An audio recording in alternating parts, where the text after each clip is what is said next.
Hello les poulpes et bienvenue dans cet épisode 0 de la saison 3 des Aliénés de Cthulhu. Dans cette vidéo, je vais d'un côté vous présenter le résumé des 2 premières saisons de la série, et de l'autre, les nouveautés en termes de règles. Pour ceux qui découvrent les Aliénés, il s'agit d'une histoire interactive racontée par l'EMJ, et dont les joueurs sont les personnages principaux. Pour plus d'infos à ce sujet et sur l'univers de Lovecraft, je vous renvoie vers l'épisode 0 de la saison 1, dont le lien est disponible dans la description. Et maintenant, attaquons le résumé. La série principale des Aliénés se situe dans les années 20 aux États-Unis et est centrée sur les agents d'une organisation gouvernementale, l'Alpha Green, qui deviendra quelques années plus tard la célèbre Delta Green. Celle-ci a pour objectif de dissimuler à la population mondiale l'existence du mythe des grands anciens, des divinités extradimensionnelles venues sur Terre pour d'occultes raisons. La saison 1 débute alors que 5 investigateurs sont recrutés à tour de rôle via la réussite d'un test, pour former la première unité d'investigation de l'agence. Cette volonté fait suite à la découverte dans la ville de Washington de plusieurs corps de jeunes femmes enceintes qui présentent sur le front des glyphes taillés au couteau et dont les fœtus ont été arrachés. Cette équipe, recrutée par le mystérieux Muscle Wade, est constituée de Richard Rick Jenkins, détective privé, et incarné par X-Flo, du docteur Walter Reed, interprété par Shenna, de Henri Janson, journaliste français joué par JP, de l'occultiste Kathleen Fladigan, représentée par Shaya, et enfin de Frank Blackwood, ancien flic, mis en scène par Milouz et qui est le seul à ne pas avoir passé de test puisqu'il a été recruté par Wade suite au meurtre de sa femme et de sa fille par une ombre étrange. Une fois arrivés à Washington, ils font la connaissance de l'inspecteur Thompson, un vieux briscard de la police qui est vite dépassé par la tournure des événements. Quelques jours plus tard, après plusieurs interrogatoires, après avoir récupéré plusieurs indices dans différents lieux et même réalisé 2 courses-poursuites, une créature pénètre en pleine nuit dans l'hôtel où les investigateurs font étape. Alors qu'ils pourchassent la chose jusqu'à la cave de l'hôtel, et que Frank fait la rencontre d'un certain Dimitri Novak, vraisemblablement lié à l'affaire, la créature finit par blesser gravement Rick et déchiqueter Kathleen. Mais à peine ont-ils le temps de faire le deuil de l'occultiste que Thompson les contacte. Le fourgon de Novak est retrouvé dans une zone industrielle de la ville. À l'intérieur, l'Alpha Green trouve un mot de Dimitri. Celui-ci travaille en réalité pour le compte d'un certain Dr Vane, contre sa volonté puisque ce dernier a enlevé sa femme. Il explique alors que Vane a créé des monstres à partir des fœtus humains, combinés à de la médecine moderne et une sorte de magie occulte. Novak finit la lettre en donnant l'emplacement du labo du Dr Vane. Sur place, nos 5 protagonistes retrouvent le cadavre de Dimitri Novak, tué par la créature du docteur. C'est en pénétrant plus profondément dans le labo qu'ils finissent par faire la rencontre de Vane, qui tire mortellement sur Walter après avoir échangé quelques mots. Vane lâche alors le monstre sur eux, un dénaturé. Malgré un affrontement largement en leur défaveur, Henry arrive à éliminer la créature en lui plantant un couteau en plein cœur. Walter, gravement blessé, est aidé par l'arrivée de Muscle Wade. Rick, Henry et Frank se dirigent alors au fond du laboratoire où ils entendent derrière une épaisse porte fermée à clé Vane parler à une personne travaillant visiblement pour un ordre occulte. Une fois la porte ouverte et après avoir entendu un cri, ils trouvent le corps de Vane mutilé. C'est ainsi que s'achève la saison 1 des Aliénés de Cthulhu. Cependant, entre la première et la deuxième saison, nous avons eu la chance de jouer des spin-offs avec des guests. Pour le premier, nous avons eu Gaïa des Noobs, JBX et Pétulia de Reflets d'Acide, et Knarf des Aventuriers du Survivor.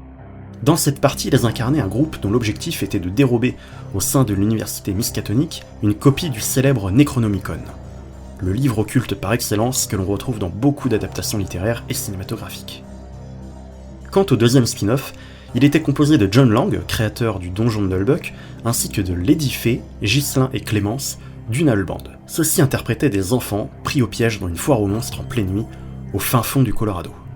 Nous avons également pu jouer un troisième spin-off avec Thibaut Villanova, aka Gastronogeek, avec Nova Alexandre, d'Occulture, ainsi que Greg et Kailis les Aliénés. Dans ce scénario qui se déroule en parallèle de la saison 2, ils interprétaient des prisonniers de l'ordre afin de servir de cobayes pour une toute nouvelle génération de dénaturés. Au début de la saison 2, la charismatique Pétulia a rejoint l'univers des Aliénés afin d'incarner Maggie, une jeune bibliothécaire de Miskatonic qui subit les conséquences de l'effraction orchestrée par l'ordre. Elle reçoit alors l'aide de l'Alpha Green pour se débarrasser de la menace qui pèse sur elle. Après un détour dans les bureaux de l'agence, afin d'officialiser le recrutement de Maggie dans le groupe, la joyeuse bande rentre au manoir Reed, où l'attend Walter qui se remet toujours de sa rencontre avec Vane. Juste avant le départ pour le Colorado, un inconnu du nom de Kumar frappe à leur porte, à la nuit tombée. Il dit être le serviteur d'un homme ayant des informations pour Blackwood, sur l'ombre qui a assassiné sa famille quelques années plus tôt. Peu après, un groupe d'assassins pénètre dans le manoir, mais l'Alpha Green arrive à prendre le dessus et découvre qu'ils sont venus pour Jenkins. Ils les informent alors Wade de leur volonté d'aller en priorité à Londres pour rencontrer le contact de Kumar. Sur place, ils découvrent donc l'identité du commanditaire chez Sir Arthur Conan Doyle, et qui se trouve être la personne qui a inspiré le personnage de Sherlock Holmes, un très habilement dénommé Sherlock Hobbs. Après moult péripéties, le meurtre dans la foulée des parents adoptifs de Jenkins, les retrouvailles avec sa cousine et des combats dans un bar clandestin, les investigateurs apprennent que Hobbs enquête sur le retour de l'ombre avant que celui-ci vienne à mourir suite à un empoisonnement. De retour d'un examen de scène de crime, Rick reçoit un message lui indiquant de retrouver un mystérieux contact dans les ruelles de Londres. Il retrouve alors un homme que Walter a déjà vu près de son manoir et qui était également sur le paquebot qui les a emmenés en Angleterre. Celui-ci se présente comme le père de Rick et aurait travaillé pour l'ordre il y a plusieurs années. Il se nomme James Moriarty. Après de nombreuses autres révélations, il apprend également que Hobbs, qui s'appelle en réalité Jack, n'est autre que l'ombre elle-même et qu'il travaille pour l'ordre. Rick apprend alors que l'ordre tente de réunir plusieurs éléments afin de ressusciter Tal Shara, une vieille chamane morte il y a presque 1000 ans. Pendant ce temps, l'ordre envoie un énième assassin dans le domicile de Conan Doyle afin de récupérer une formule que Moriarty a cachée dans un vieux médaillon laissé à Rick quand il l'a abandonné. De nouveau réunis, l'équipe décide d'aller déterrer un vieux calice utile dans le rituel de résurrection afin d'empêcher l'ordre de s'en emparer. Un calice que James avait caché dans un cimetière abandonné avant de quitter l'ordre. Mais sur place, l'ombre est déjà là. Hobbs avait simulé sa propre mort. C'est à la fin de l'affrontement et malgré l'aide de Moriarty que Maggie échappe de peu à la mort en ayant au passage quelques visions et qu'Abigail, la cousine de Rick, se fait enlever par l'ombre. Grâce aux visions de Maggie, ils rejoignent le manoir où Jack a grandi et descendent dans un réseau souterrain pour arriver dans une grotte où de nombreux membres de l'ordre sont déjà présents afin de procéder au rituel. C'est alors que Kumar, qui les accompagne, les trahit et fait en sorte que le groupe se fasse capturer. Durant les premières étapes où la momie de Tal Shara revient à la vie, le fantôme de Kathleen revient pour aider ses anciens camarades. S'ensuit alors un combat entre les deux entités.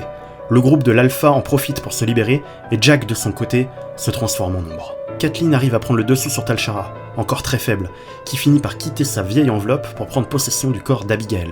Alors que Jack renvoie Kathleen dans l'au-delà et attaque les membres du groupe, James se sacrifie pour sauver son fils. Un échange de coups de feu et de lames de l'ombre a lieu pendant un moment, pour qu'enfin Henry finisse par abattre Jack d'une balle en pleine tête, aidé par un pistolet sonique que Walter a reçu de Wade.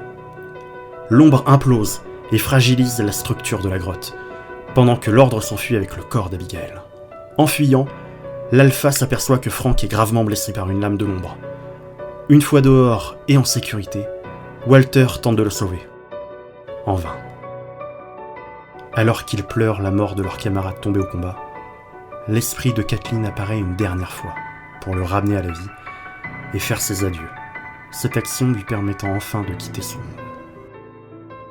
De retour aux USA et après le débriefing avec Wade, le QG de l'Alpha Green explose et le vice-président Coolidge, membre du conseil, sort accompagné d'une demi-douzaine d'agents et leur ordonne d'abattre nos 5 héros en les désignant comme des taupes et auteurs de l'explosion. Rick, Maggie et Frank sont gravement touchés. C'est alors qu'une voiture déboule en trombe et qu'une voix à l'intérieur leur indique de monter. Alors qu'ils viennent de sauter dans le véhicule qui démarre illico, ils pensent reconnaître le conducteur. Il s'agit de l'inspecteur Thompson. Petit rappel pour ne pas oublier de vous abonner et d'activer la cloche pour ne pas manquer les prochaines vidéos. Allez, je retourne torturer mes joueurs, profitez bien. Voilà, vous êtes à jour, la saison 3 débutera directement après ces événements, alors que nos héros sont gravement blessés pour certains et pourchassés par leur propre camp. Concernant les nouveautés en termes de règles à partir de cette nouvelle saison, et afin de pouvoir suivre plus facilement les déboires des héros, des taches de sang seront de plus en plus visibles si le personnage en question perd trop de points de vie. Et même chose avec le tentacule pour la santé mentale. Pourquoi ne pas afficher directement les points, me direz-vous? Eh bien pour faciliter l'immersion du jeu. Également, j'ai décidé de remplacer les points d'aplomb, qui faisaient office de points de destin, par de la chance. Il s'agit de pourcentages de réserve que l'on peut attribuer pour favoriser certains jets. Mais attention, car en plus d'être un stock de secours, la chance est aussi une compétence à proprement parler. Par exemple, si Rick veut trouver un taxi pour suivre un véhicule, je lui demanderai de faire son jet de chance à 60%. Cependant, s'il a utilisé, admettons, 10% de sa chance pour les ajouter à un jet de tir qu'il aura réalisé précédemment, il devra leur faire un jet non pas de 60, mais de 50%. Et enfin, le dé bonus en blanc et le dé malus en noir. Ils pourront obtenir ces dés via des réussites ou des échecs critiques. Ils devront lancer un dé de dizaines supplémentaire en même temps que les dés de pourcentage habituels. Ils garderont alors le dé de dizaines donnant le meilleur résultat, c'est-à-dire le plus bas, pour le dé bonus. Par contre, ils devront garder le dé de dizaines donnant le pire résultat, c'est-à-dire le plus haut, si c'est un dé malus. On espère que cette saison 3 vous plaira, et en attendant, prenez soin de vous, et attention à la perte de santé mentale. Ciao.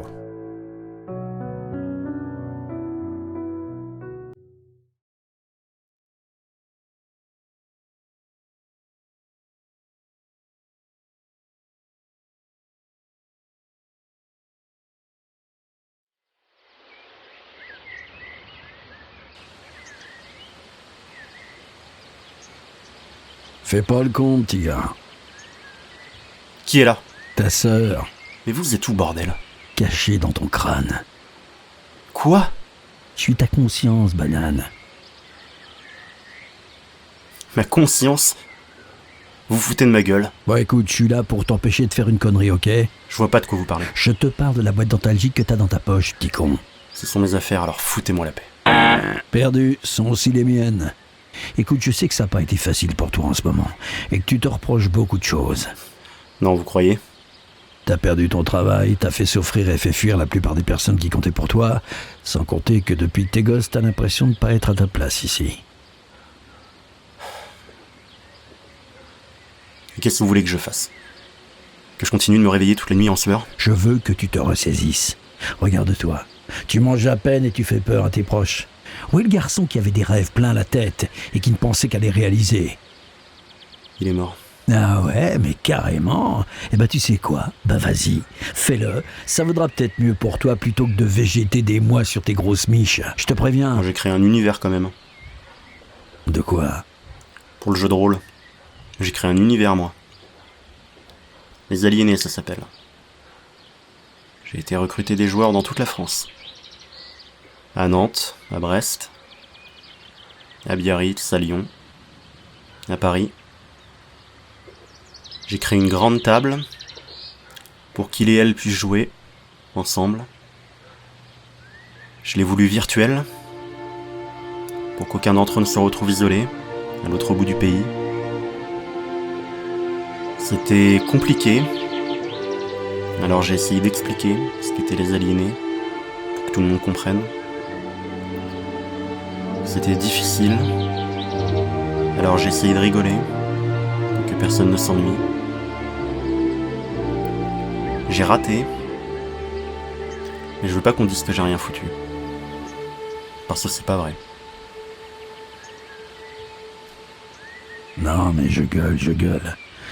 Bon, puis 2 ans sans rien sortir, c'est pas forcément un échec. Il y a aussi tous les autres projets en préparation. C'est toujours difficile de perdre des gens qu'on aime. Qu'est-ce que vous en savez, vous? Eh ben, avant d'être ta conscience, j'avais une vie, moi aussi. Ah bon? Sérieux? Ouais. J'avais une fille, Alice. Elle est morte par ma faute.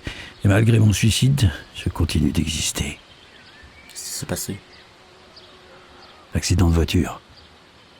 J'ai quitté la route des yeux quelques secondes pour répondre à un message, et puis c'était fini.